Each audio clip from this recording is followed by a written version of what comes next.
Добар ден, ве поздравувам на почетокот на уште една нова недела, недела со која што го завршуваме или го заокружуваме месец февруари, најкраткиот месец од годината, и иако овие денови имаме навистина ниски температури, особено за овој период, а веќе ја очекуваме пролета да ни тропне наврата, сепак ќе ги поминеме уште овие денови, а потоа се разбира ќе уживаме во пролета. Знаете, секојдневно сме заедно со вас од понеделник до петок во 10 часот, нашиот стандарден термин за секојдневните нови изданија на Алфа Ординација. Денеска ќе зборуваме на една тема од областа на анестезиологијата и реаниматологијата, односно поточно темата ни е анестезија при лапароскопска хирургија. На оваа тема денеска во Алфа Ординација зборувам со доктор Наталија Чакар-Георгиевска, специјалист по анестезиологија и реаниматологија во Аџибадем Систина. Добар ден за вас, доктор Наталија, добро дојдовте кај нас. Добар ден, ви благодарам за поканата. Би сакала да се представам, јас сум Наталија Чакар-Георгиевска, доаѓам од клиничката болница Аџибадем Систина. Темата за која што се договоривме денеска да зборуваме е специфичности на анестезија при лапароскопска хирургија. Да. Меѓутоа, за да дадем еден вовед за анестезијата, би започнала со една мисла која што е кажана точно пред 2 милениума и ја рекол лекарот на римскиот цар Марк Аурелиј Гален: божествено да се ублажи болката. И токму ова медицинска гранка го овозможува тоа. И не е доволно да се каже дека анестезиологијата тоа го може, со вклучување на многу медицински гранки, како што се интернистичките гранки, хируршките гранки, и опфаќа фармакологијата и опфаќа многу други медицински дисциплини. Кога би зборувале за анестезијата, би кажале дека старосната група која што ја опфаќа анестезијата е од најмалите, новородените од еден ден, до најстарите гериатриски пациенти. Пред секоја оперативна интервенција ќе се сретнете со анестезиолог, кој што ќе биде запознат со целокупната ваша медицинска историја. Тоа е накратко за почетокот на нашиот разговор.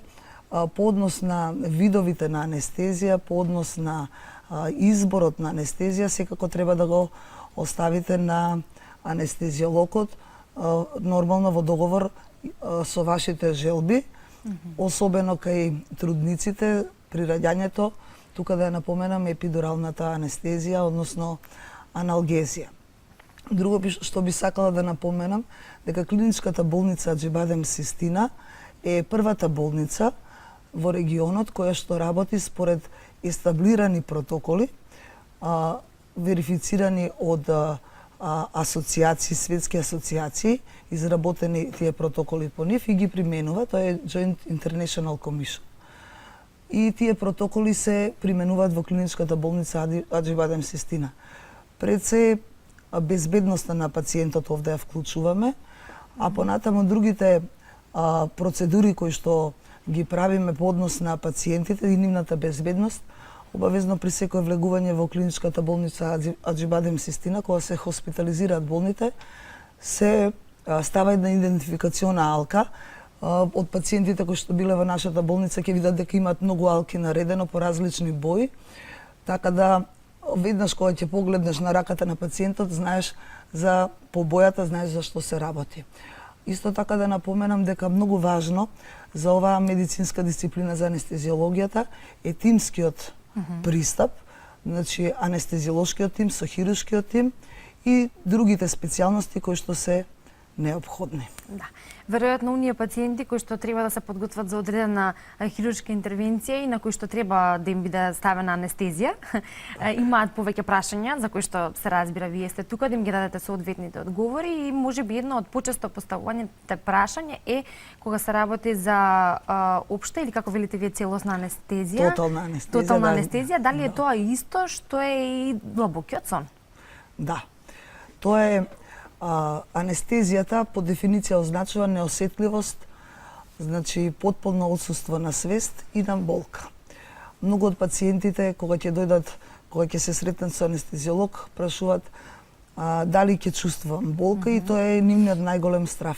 Со анестезијата тоа се овозможува. Длабок сон кој што е реверзибилен и кој што го значи со лековите кои што се дават го предизвикува анестезиологот, а со тоа и се сузбива со давањето на аналгетици, особено опоидни аналгетици, се сузбива болката. Пред секоја интервенција, напоменав и на почетокот, ќе се сретнете со анестезиолог. На анестезиологот мора, значи на почетокот да му кажете за целокупната ваша медицинска историја. Доколку имате болести од интерес, тоа се кардиоваскуларни заболувања, диабет, проблеми од страна на гастроинтестиналниот тракт и други метаболни пореметувања, проблеми со штитната жлезда, ги кажувате на анестезиологот и доколку има потреба и дополнителни испитувања, анестезиологот ве праќа на одредена специјално да се доиспитат и доиследат тие заболувања. Исто така ќе бидете прашани дали имате алергија, што е многу важно. И за тоа нашите пациенти носат алки за алергија кој има, па по црвената алка ќе го познаете дека тој пациент е со алергија на одредени лекови, кои што понатаму би можеле да дадат интеракција со анестетиците кои што ги применуваме во текот на анестезијата. После целокупната припрема на пациентот, целокупната медицинска документација и историја, пациентот се припрема за анестезија, односно на почетокот се дава една премедикација. Тоа се најчесто лекови бензодиазепини кои што ќе го намалат стресот и стравот кај болниот. Со намалување на стресот ќе се намали и метаболичкиот одговор на организмот. И потоа се воведува во анестезија. Кога зборуваме за анестезии, воглавном постојат три типа на анестезии, кои што потоа ги модифицираме: локална анестезија, регионална анестезија и општа анестезија. Општата анестезија може да се изведува значи со давање на седативи, давање на опоидни аналгетици и мускулни релаксанти. Може да се комбинира со инхалациони анестетици или тотална интравенска анестезија во зависност од проценката на самиот анестезиолог кој вид на анестезија ќе биде дадена. Започнува со поставување на една интравенска канила на делови од шаката и подлактицата и низ таа интравенска канила постепено, полека се воведува пациентот во еден природен сон. Од кога ќе заспие, сите негови рефлекси се исклучени, нема рефлекси на голтање, кашлање и се заспива, ние тоа го викаме, се интубира пациентот, односно се поставува ендотрахеален тубус во трахеата и веќе е пациентот под контрола на анестезиологот. Значи се приклучува на апарат за анестезија, каде што имаме механичка вентилација, пациентот се вентилира. За цело време, како знаете, ќе прашаат до каде и што, за цело време пациентот е мониториран. Самиот збор значи наблюдување. Имаме монитори и на кои што монитор се следи, се поставуваат ЕКГ електроди, се следи работата на срцето, заситеноста на крвта со кислород, цело време се мери крвниот притисок и цело време се следи пациентот, неговата состојба на свест, будност, по реакции на зеници. Важно е присуството на анестезиологот за цело време во операционата сала и очите секој се насочени кон монитор, кон оперативното поле, да се следи дали има некој крварење, доколку треба и доколку има крвозагуба да се надомести со крв и крвни деривати, се следи диуреза, секој пациент, не секој, меѓутоа за поголеми операции се поставува уринарен катетер и назогастрична сонда. И тоа вака се убаво изгледа, нели, и секогаш добро се завршува.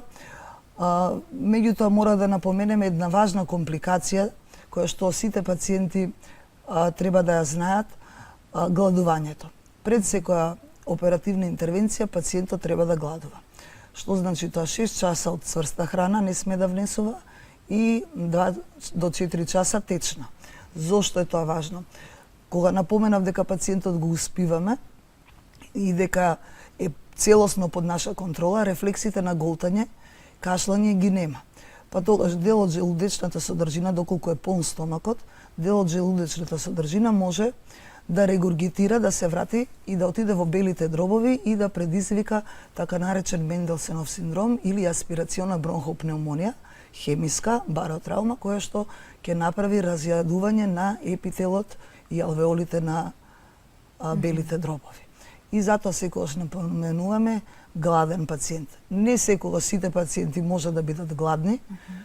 Значи имаме пациенти кои што се итни, кои што веднаш треба да влезат во сала, тогаш се применува таа краш индукција, да не објаснувам многу. И сите пациенти, бремените жени, од таа популација ги сметаме како пациенти со полн стомак, заради повисок стоеж на диафрагмата и можноста поголема за регургитација. Да. Убаво ни го објаснивте овој процес, како тоа изгледа од се разбира ваш аспект, но и она што ги интересира нашите гледачи, особено оние кои што можеби сега имаат потреба од тоа, па би се запознале убаво со процесот и тоа како изгледаат постапките една по друга, но веројатно исто тука некој си можеби страф или прашање кое што се поставува е тоа дали постои можност и колкав е ризикот да пациентот при одредена операција каде што има анестезија би можело да се разбуди пред време или да помине дејството, иако тоа е, како што кажате, една состојба која што се следи и се контролира, што веројатно тој ризик е сосема минимален или не постои. Се случувало да кажат пациенти дека во текот на операцијата, односно во текот на анестезијата, слушала гласови. Тоа се случува во тек на будење. Пациентот е завршена операцијата и он веќе е во состојба на полусвесност и тогаш ги слуша тие гласови и многу често во народот по блогови пишуваат дека јас за време на операција слушав. Има опишано случаи, меѓутоа тоа е се контролирано. Затоа на почетокот, кога е предоперативната припрема, кога доаѓа пациентот во анестезиолошка амбуланта, мериме телесна тежина.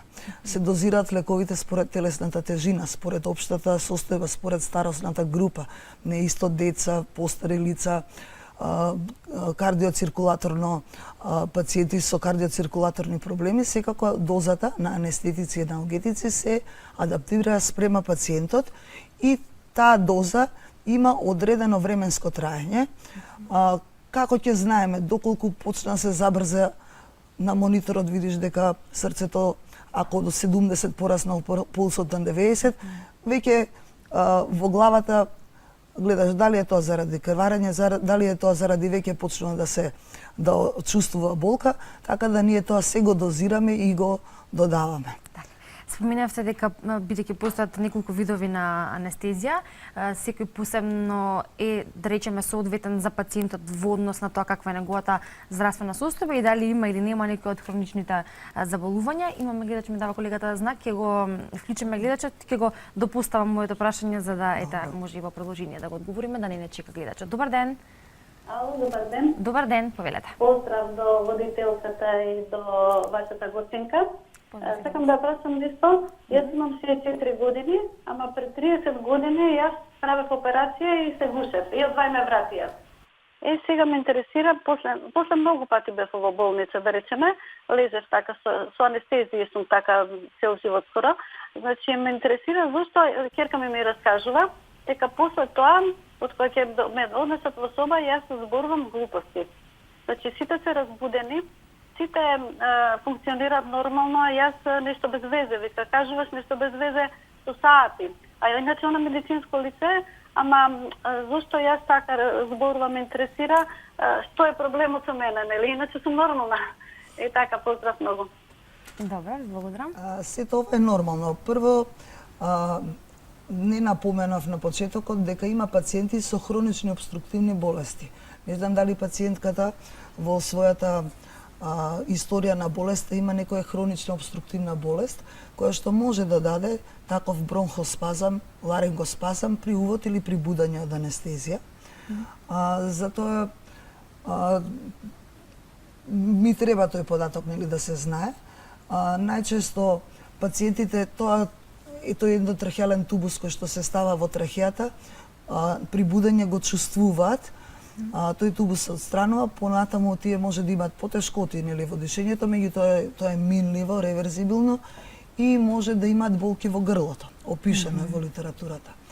Откога пациентката кажа дека зборувала чудни работи, анестезијата многу често знае да даде амнезија, непомнење, па тогаш делови од некој од подсвеста може да ги зборува, така да тоа не е ништо страшно, вие сте си сосема нормално и тоа е нормално и очекувано и се јавува кај пациенти. Така. Во однос на прашањето кое што го започнав пред тоа, кажавме дека постојат различни видови на анестезија и соодветно според тоа дали пациентот има некоја хронична болест, каде што анестезијата би била може би контраиндицирана или пак алергии како што споменавте. Во тој случај кога постојат такви пациенти, како се одредува анестезијата и која анестезија е добра за таквиот пациент? Прво, се зависи од тоа кој вид на интервенција ќе се работи. Доколку пациентот има алергија на некој од анестетиците, се избира друг вид на анестетика. Анестезиологијата сега во однос на лековите е доста модерна, доста современа, така да може да се направи адекватен избор на лек. Доколку се работи за интервенција која што ќе се работи од долната половина надоле, абдоменот, карлица, травматологија, ортопедија, ги вклучуваме регионалните анестезии, спинална или епидурална анестезија. Доколку се потребно и мора да се изведе во општа анестезија, со претходна премедикација, со претходна припрема, со давање на лекови кои што нема да дадат алергиски реакции и со неупотреба на лековите нормално на кои што е алергичен пациентот, се припрема пациентот 2-3 дена и потоа се врши интервенцијата и анестезијата. Само малку повеќе во продолжение ќе ги објасниме општата и регионалната анестезија во однос на тоа кога и во кои делови на хирургијата се применува општата, а кога регионалната анестезија и она што претходно го споменавте, тоа е дека сепак постои договор помеѓу анестезиологиот и пациентот за тоа каква анестезија да се примени, доколку има можност самиот пациент да одбере, бидејќи нели има пациенти кои што пак ако може да одберат меѓу општа и регионална анестезија, дали може, дали ќе кажете вие во приложение, има пациенти кои што и се плашат од целосна или тотална анестезија. Да, многу од пациентите се плашат од состојбата да изгубат контрола над своето тело, односно од губитокот на свест. Нема потреба, има интервенции кои што мора да се изведат во општа анестезија и тогаш се објаснува на пациентот за сите предности и сите ризици од општата анестезија. Регионалната анестезија посебно се користи во гинекологијата, ортопедијата, травматологијата. Значи, има голема и широка примена и е безбедна. Која е разликата помеѓу општата и регионалната? Кај општата имаме потполн губиток на свест и болка, кај регионалната пациентот е свесен, меѓутоа нема болка. Се аплицира во рбетниот столб, во зависност дали е спинална или епидурална има разлика. Со регионалните анестезии вршиме блокада на нервните влакна, во пределот или на кичмата се аплицира. Кај спиналната анестезија имаме потполна сензорна и моторна блокада. Што значи тоа? Нечувствителност на болка, меѓутоа и неможност на движење на екстремитетите, односно на долниот дел од телото. Па пациентот го чувствува како отуѓен дел од телото, како да го нема долниот дел од телото и многу и тука се плашат од тоа. Да. Се плашат и од тоа дали ќе ги боли апликацијата како е. Епидуралната за разлика од спиналната, значи моторната блокада може делумно да биде зафатена, нозите да ги чувствуваат потешко да ги движат, меѓутоа има моторика, а нема болка. Разликата исто помеѓу регионалната, помеѓу спиналната и епидуралната е во време траењето. Спиналната се дава еднократно, може да се стави континуиран спинален катетер, меѓутоа не е толку често, а кај епидуралната се поставува епидурален катетер во епидуралниот простор кој што може да стои со денови. И не само за анестезија. Тој епидурален катетер многу често го применуваме и за обезболување, значи кај терминални состојби, карциномски болести, така да тој останува панкреатити, да речеме воспаление на панкреасот, кој што е исто така болна, се поставува епидурален катетер, на него се дават лекови за да се пациентот обезболи. Епидурален катетер се поставува исто и кај пациенти, да речеме во торакалната хирургија, во васкуларната хирургија, каде што пациентот покрај општата анестезија која што ќе ја добие, тој катетер понатаму ќе му послужи за постоперативно обезболување, односно целосно да биде ослободен од болка. Да, знаеме дека кај трудници или бремените жени пред породување се става епидурална или спинална анестезија.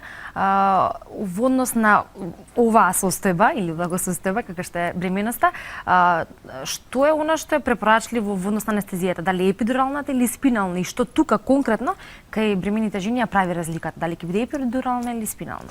Доколку гинекологот акушер поставил индикација дека тоа бебе мора да се роди со царски рез, секција цезареја, првенствено одиме со спинална анестезија. Таа е краткотрајна, 2 сати трае, се завршува, пациентката потоа ги движи нозите. Доколку акушерот одлучил дека тоа бебе треба да се роди спонтано, значи, тогаш поставуваме епидурален катетер за обезболување. И цело време го дозираме се додека пациентката не се породи. Тоа е разликата. Општата анестезија исто оди и кај бремените жени, меѓутоа таа е резервирана за итни случаи, крварење, плацента превија, значи кога нема време многу за чекање, бидејќи кај спиналната анестезија дејството настапува за 5 до 10 минути, а кај епидуралната треба 20 минути, и стално викаме не е магично, стапче одма да настане, ама мене ме боли уште. Да, треба малце трпение и време додека да почнува да делува таа анестезија. Така. Објаснивме повеќе околу поимот анестезија и примената на анестезијата, како и видовите анестезија кои што постојат. Ќе се префрлиме, се разбира, во вториот дел на анестезијата при лапароскопската хирургија, што е всушност и наша тема, и тука ќе објасниме што е лапароскопска хирургија и како анестезијата всушност се применува при ваквиот вид на хирургија, но се разбира, тоа ќе го направиме по кратката пауза за маркетинг која што имаме во 10:30. Останете со нас на Алфа.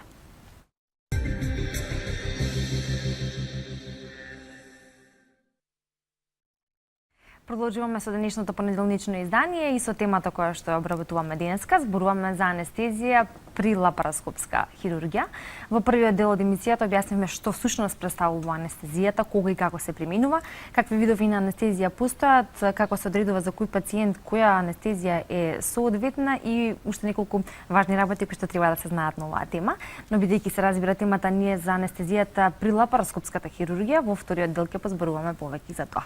Посетувам зборувам со доктор Наталија Чакар-Георгиевска, специјалист по анестезиологија и реаниматологија од болницата Аџибадем Сестина. Доктор Наталија, може да кажеме, пред да се префрлиме на лапароскопската хирургија и анестезијата тука во овој дел, односно во ваквата хирургија, да кажеме колку често може да се прима анестезија? И неколку пати во еден ден. Анестезијата се екскретира, се изфрла преку дишните органи, жолчката, бубрезите, така да колку е потребно, толку ќе се добие анестезија. Нема ограничување, да. Некогаш после завршена оперативна интервенција може да се јави некое крварење и мора да се внесе заради таа состојба повторно во сала, повторно се внесува, се воведува во анестезија, повторно се буди, така да тоа е, пак ќе повторам, контролирана состојба од анестезиологот и дозирана, планирана, така да не е проблем. Така. Споминавме во првиот дел кога зборувавме за тоа што треба кога се подготвува општа или тотална анестезија на одреден пациент, дека не треба да јаде 6 часа, односно 4 часа без сврста храна, 2 часа без течна храна, ако добро запомнив. И што е она што друго треба да го знае пациентот пред и пост анестезијата, односно за анестезијата пред и постоперативно? Објаснивме за гладувањето, да напоменам дека пациенти најчесто кои што примаат антикоагулантна терапија, треба да биде таа антикоагулантна терапија прекината, затоа што може да го зголеми ризикот од крварење во текот на оперативната интервенција и анестезиологот го префрла на исто така антикоагулантна терапија, меѓутоа таа е нискомолекуларна, па пациентите некогаш и од пациентите знаат, имат искуство, 5 дена пред операција се префрлат на нискомолекуларен хепарин и се боцкат и потоа продолжува, нели, се изведува оперативниот зафат. Многу често има пациенти кои што се диабетичари и кои што своите лекови ги примаат во тек на јадењето. Овде спомнавме дека треба да гладува и многу често се наоѓаат затечени дали да го пијат лекот за диабет. Значи на денот на операција тој лек не се пие затоа што гладува, се контролира гликемијата и доколку има потреба даваме инсулин кој што го контролираме и кој што гликемијата ја земаме на 2 часа, 3 часа, така да и тие лекови треба да се избегнат. Што е важно да се знае по анестезијата, ме прашавте. Да. Важно е да се знае по анестезијата, доколку имаме, не ги напоменав и краткотрајни интравенски анестетици за диагностички процедури, некогаш бараат за магнетна резонанца, за стоматолошки интервенции, услуги за колоноскопија, гастроскопија, амбулантски и други анестезии. Тие се краткотрајни анестезии, доколку пациентот дојде сам. Не сме да управува со моторно возило 24 часа после анестезија. Доколку треба да донесе некои правни одлуки, да потпише некои документи, исто така, после анестезијата не би требало да го прави. Доколку е мајка дојдена за некоја интервенција, има мало дете, треба да се обезбеди кој ќе го чува детето после анестезијата, така да тоа се некои од кои што сега би се досетила мерки за да си знаат и да се организираат. Да, и да внимаваат на истите. Е сега лапароскопската хирургија и анестезијата при лапароскопска хирургија. Прво да објасниме што значи лапароскопија и што е всушност лапароскопска хирургија. Вака многу често во амбуланта ќе дојдат пациенти и ќе прашаат докторка, мене ласерски ќе ме оперираат. Значи се миша ласерот за лапароскопската. Има ласерски операции, Green Light ласер имаме ние во нашата болница во уролошките операции.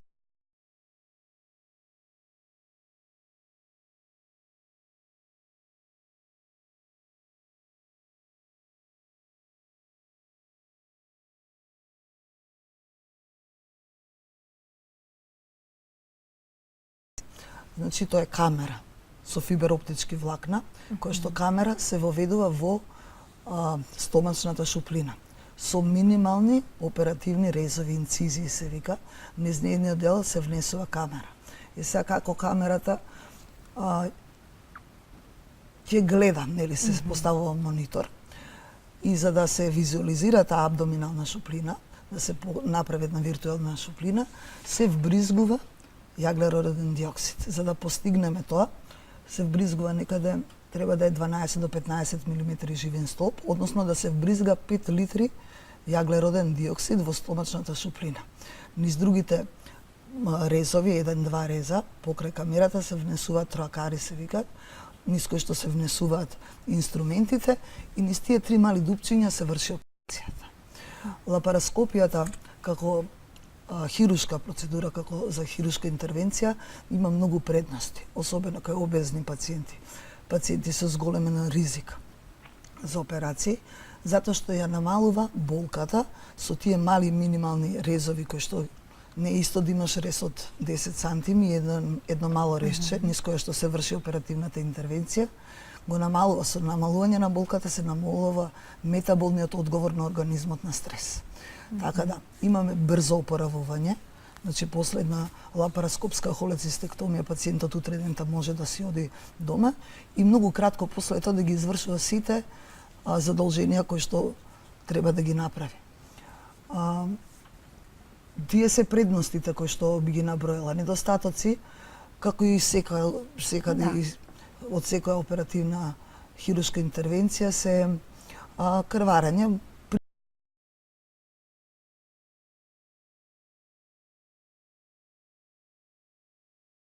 внесување на гасот, кој што притиска на диафрагмата и на френичните нерви, многу често болка во рамото, во десното рамо, тоа е заради притисокот на гасот таму и многу често на тоа се жалат, меѓутоа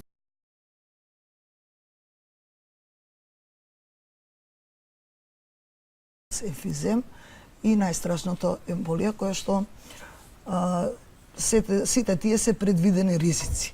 Со избирање на анестезијата, на анестезиологот, овие интервенции се секојдневна рутина во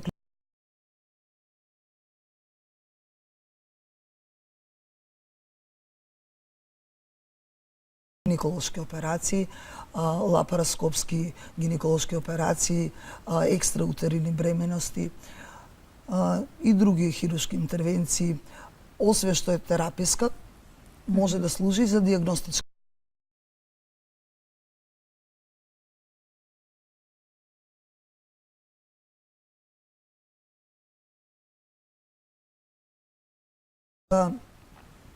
И за многу други интервенции да служи. Да, како што кажавме, широка примена. Широка примена. Ете така, се вршат лапароскопски операција на кила, на апендикс, на слепо црево, на жолчка, тумори се отстрануваат, или туморот ако е зафатен и органот кој што е зафатен. Важно е да се знае и овдека гладувањето на пациентот, затоа што овдека гасот кој што се шири притискот на желудникот има поголема можност од регургитација. Исто така што е важно кај оваа лапароскопска хирургија положбата на пациентот. Пациентите во тек на анестезија, во зависност од делот кој што се оперира, така имаме операции на кичма, па пациентите лежат на стомак во друга положба. Положбата која што ја заземаат кај гинеколошките операции заземаат положба Фовлерова, главата е нагоре, а кај хируршките обратно се од главата надоле. И тие положби на пациентите дават реперкусии врз хемодинамика. Да, со внимателно одбирање на анестезијата, следење на мониторот, анестезиологот успешно ја завршува операцијата и анестезијата. Така, што значи дека анестезијата при лапароскопската хирургија иста како и во другите хирургии, мислам може да се примени и општа, може да се примени и регионалната поретко се применува затоа што се применува, има опишано, се применува, меѓутоа заради ширењето на тој газ, болките во раменината и низ целиот тој перитонеум, таа болка е поголема. И тогаш може да се случи да побара поголема аналгезија, да треба да се додаде аналгезија, па пациентот тогаш и седација, па пациентот тогаш ги губи ларингиалните овие рефлекси кои што ги опишавме, има поголема можност за регургитација, за намалена респираторна функција и потоа повторно да побара интубација и воведување во општата анестезија. Така, кога станува збор за специфичностите на анестезијата при лапароскопската хирургија, бидејќи ги кажавме кои се предностите на лапароскопската хирургија и првенствено предноста заради тоа што има широка примена и може да се примени и во диагностика и во тераписки дел, што е специфичноста во самата анестезија, бидејќи претходно зборувавме за општо за анестезијата и се запознавме малку околу самиот тип на анестезија, видовите нивната примена, но тука која е специфичноста? Дали самата специфичност, односно предност на ваквата лапароскопска хирургија е всушност поврзано со специфичноста на анестезијата при истата? Анестезијата е општа анестезија која што се применува и при лапаротомија, отворени операции, хируршки интервенции, кој што се става во стомачната шуплина, може да даде пораст на парцијалниот притисок на јаглероден диоксид во крвта. И затоа е анестезиологот треба често да прати капнографската крива, порастот на CO2, пораст да се земаат гасни анализи од артериска крв и да се прати парцијалниот притисок на кислородот и на јаглеродниот диоксид. Тоа е разликата, да речеме, во однос на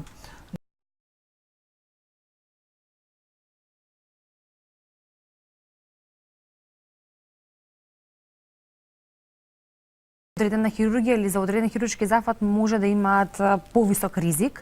Овде како лапароскопската хирургија предноста е исто така што има еден посебен третман или полеснителна околност во однос на ризичните пациенти или високоризичните пациенти. Има предност затоа што резот низ кој што се изведува интервенцијата е минимален.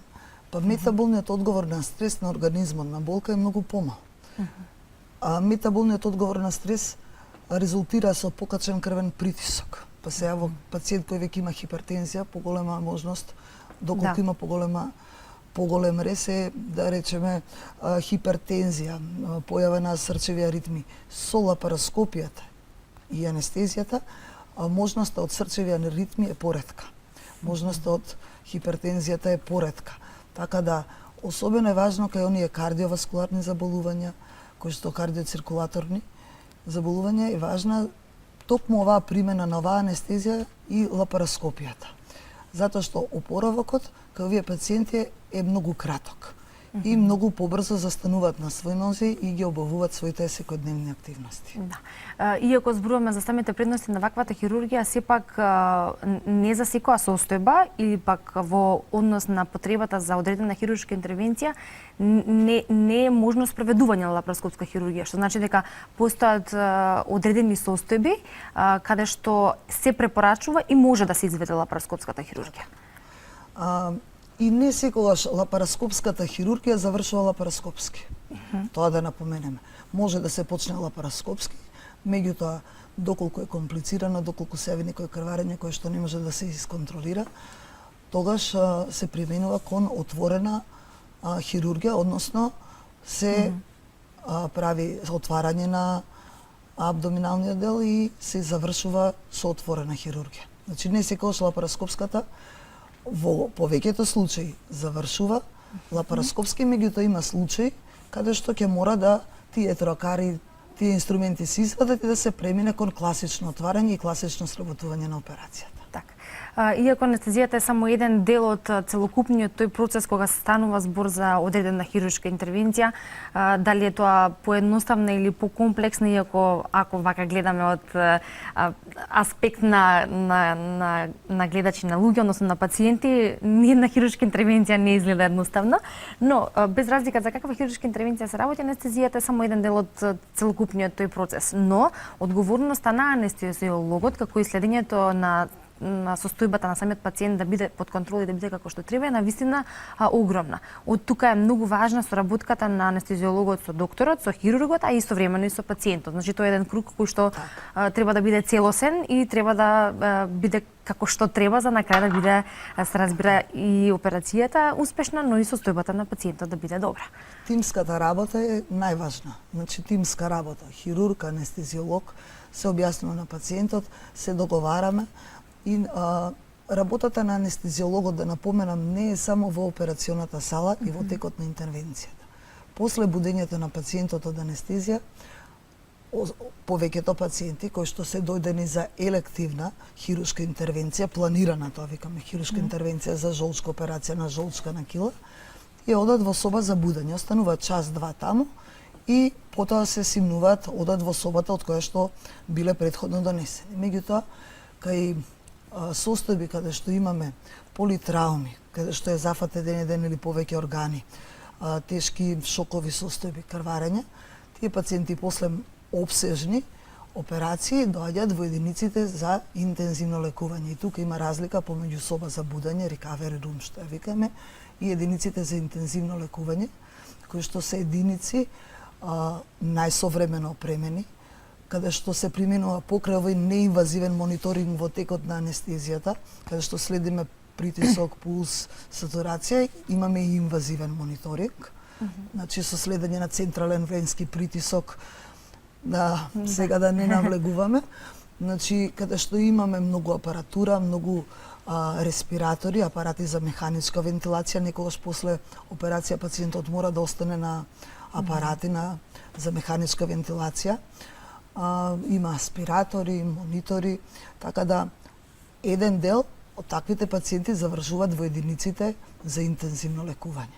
Така да тимската работа помеѓу анестезиолозите и хирурзите е најважна. Така е. Имаме гледач, може да го вклучиме. Добар ден.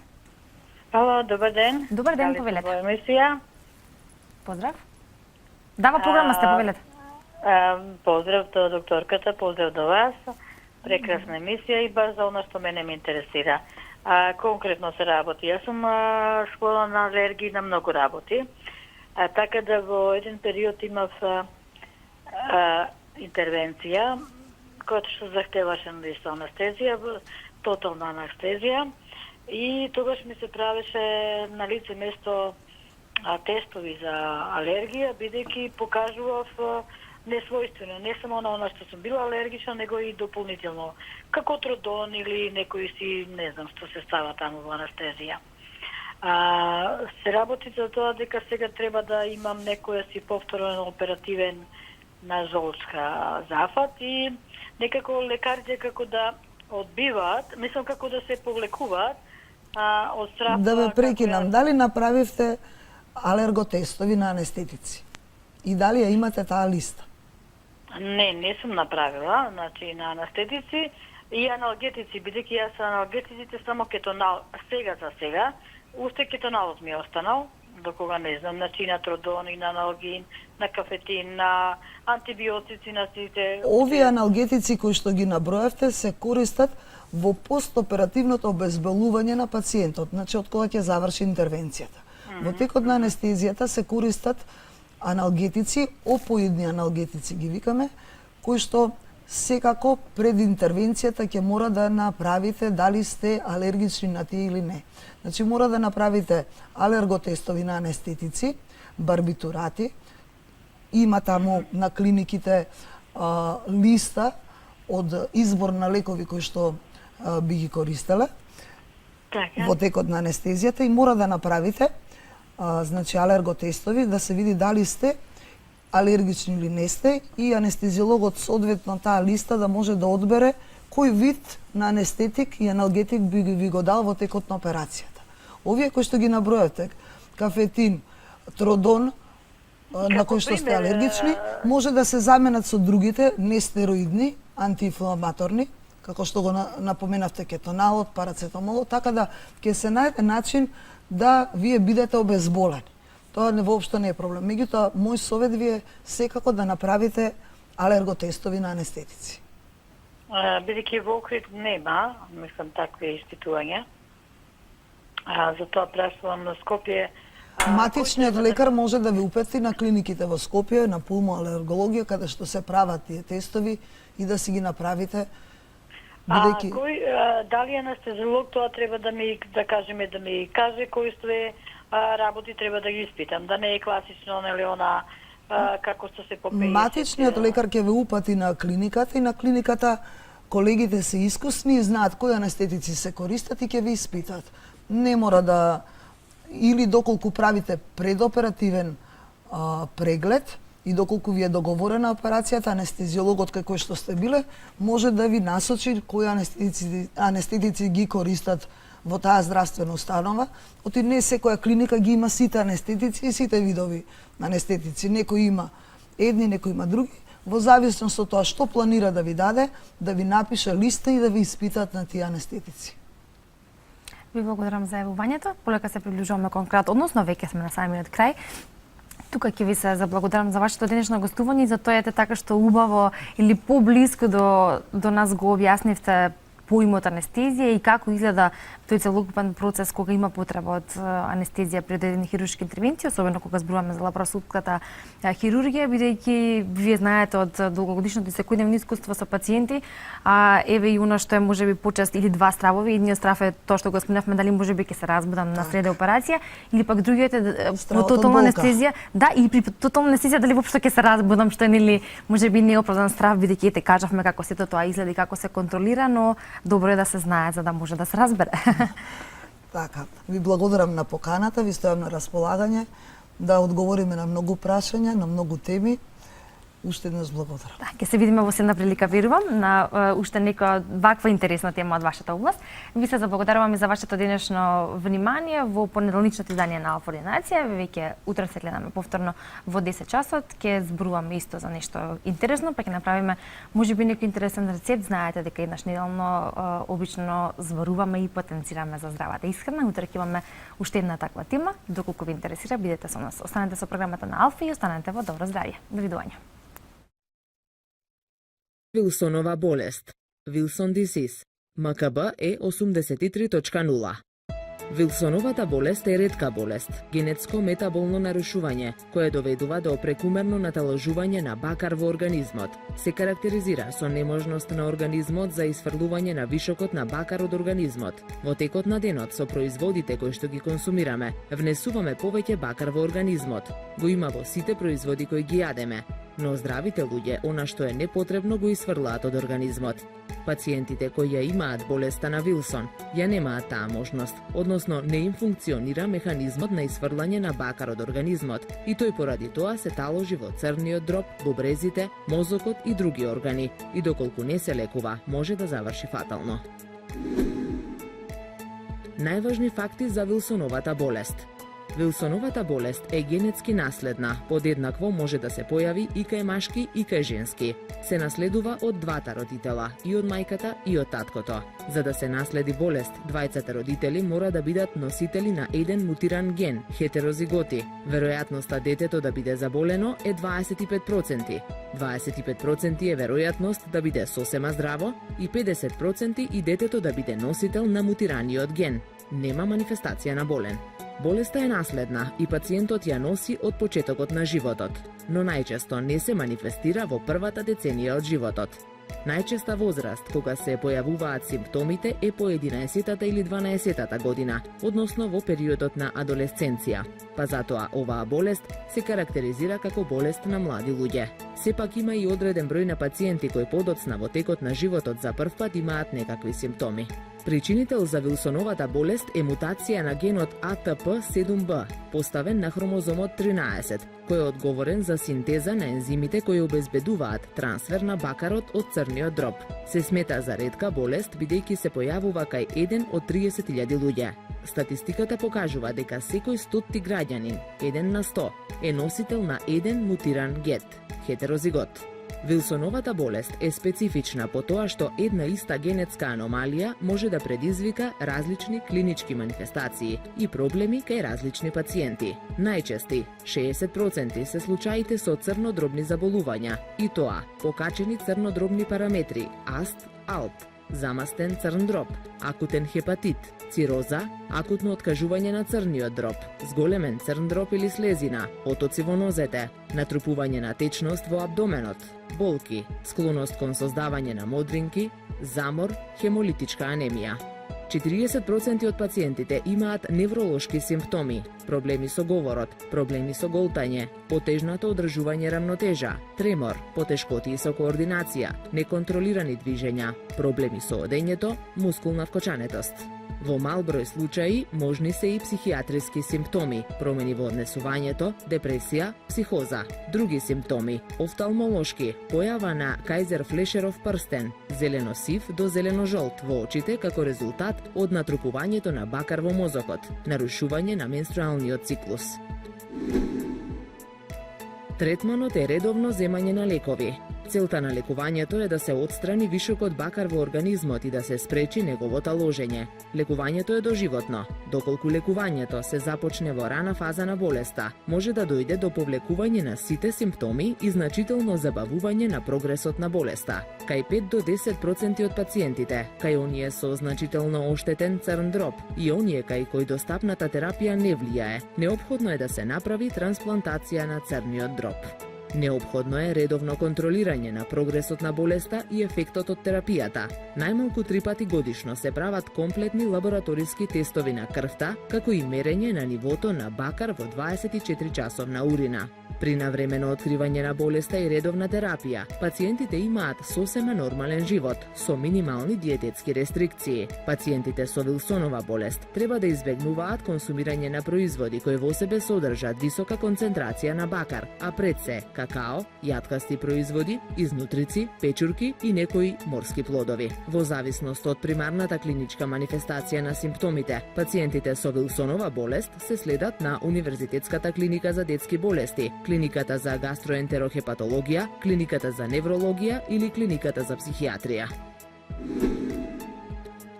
Од 2015 година, Сдруженијето Вилсон Македонија ги застапува правата на лицата со Вилсонова болест во Македонија и се залага за информирање, обединување, насочување и поддршка на лицата заболени од Вилсонова болест и нивна адаптација во општеството, поддршка за професионален развој и квалификации на стручниот кадар во доменот на дијагностиката и третманот на Вилсоновата болест, запознавање на општеството со особините на заболувањето, профилактиката, дијагнозата, лечењето лечењето и грижата за пациентите со Вилсонова болест, со физиолошките и психолошките последици од болеста, соработка со слични организации во Македонија, регионот и пошироко. Создавање и одржување диалог меѓу Сдруженијето и институциите во Република Македонија за прашање од интерес на ретката болест Вилсон.